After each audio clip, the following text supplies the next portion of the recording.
Opening Day Series Part 1. Why Consider Hunting? Written by Taylor Reed. Content warning, this essay is about hunting. It isn't graphic, but it does reflect on a rightfully sensitive subject. I didn't grow up in a hunting household, but I did grow up appreciating the woodlands. My grandparents' West Michigan forest was a never-ending source of fun. We'd make days of scaling upturned roots and caverns of windthrow, losing shoes in the insatiable muck, wading the creek in search of the ends, and peering for salamanders under just about anything. Of all the enticements, deer encounters meant the most to me, even as I grew older. To stumble across one and for it to sense your presence, to lock eyes, stillness and connection, respect, empathy, and compassion all bundled into one intense but soft moment, only interrupted by the brief flick of its tail. And then for the doe or the buck or the fawn or whatever it was in that instance, to stay. That seemed like a pinnacle, an apex. These weren't brazen deer used to the tourist's hand. I like to think that there was an element of trust when they stayed put. Communion. So how did I move from there to having a venison freezer in the basement? Did I abandon standing in wonder and care to pursue something more violent? I didn't grow up in a hunting household, but I did grow up in a household attuned to virtue and ethics. Compassion for the other, restraint in not taking more than you need, an appreciation for the outdoors, and the encouragement of curiosity for the myriad and complex ways the world works. As my brother and I would leave elementary school, we'd saunter, aimlessly and slowly. Heads down, we'd kick at biota, following whatever creature paths we might uncover. Dad would wait in the parking lot, sitting in the Plymouth, with the faux wood grain paneling we so enjoyed peeling away.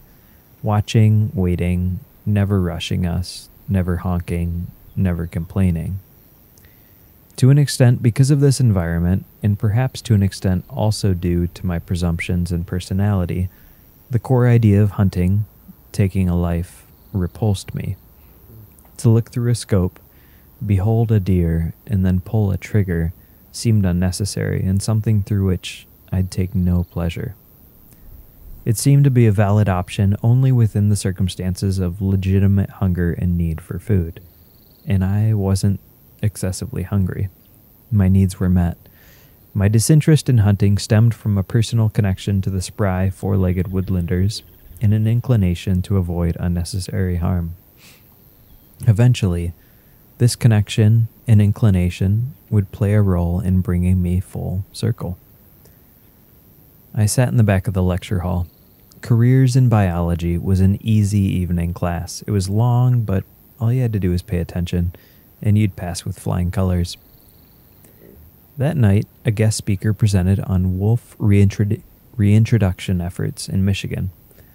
When the spirited dialogue quieted, it was clear who in that room came from hunting backgrounds, and it was clear that they had a grounded understanding of conservation, healthy ecosystems, and population dynamics.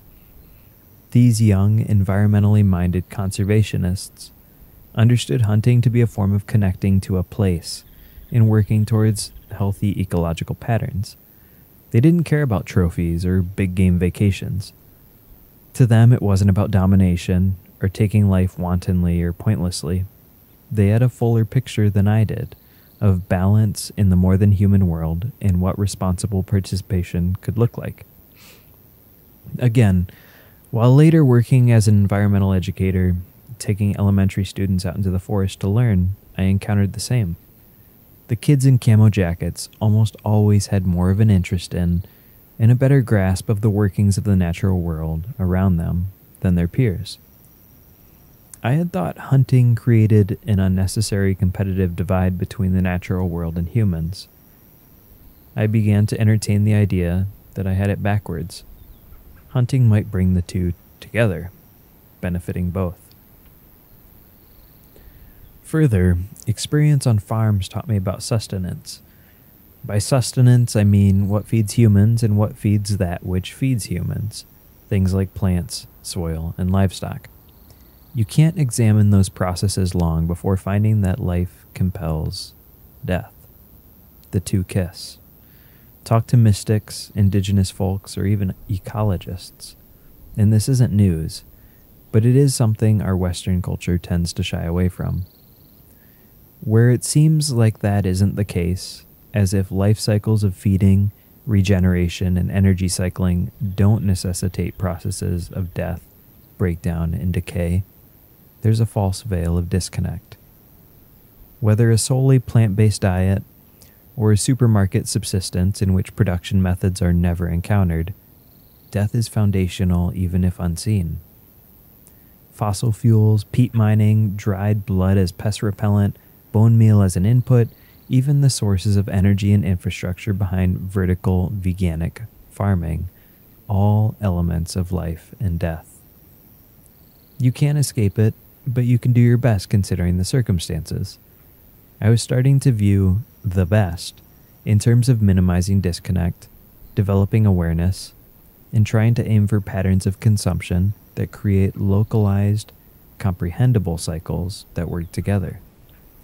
Each step towards those cycles is a step away from what are often massive and hazy production schemes, rife with extraction, waste, and hidden costs lurking in the shadows. These small cycles describe patterns that can look a lot like hunting deer. It's healthy, local food, fed and sustained without requiring additional inputs. The deer population as a whole benefits from human engagement, countering the sickness and suffering that come with overpopulation.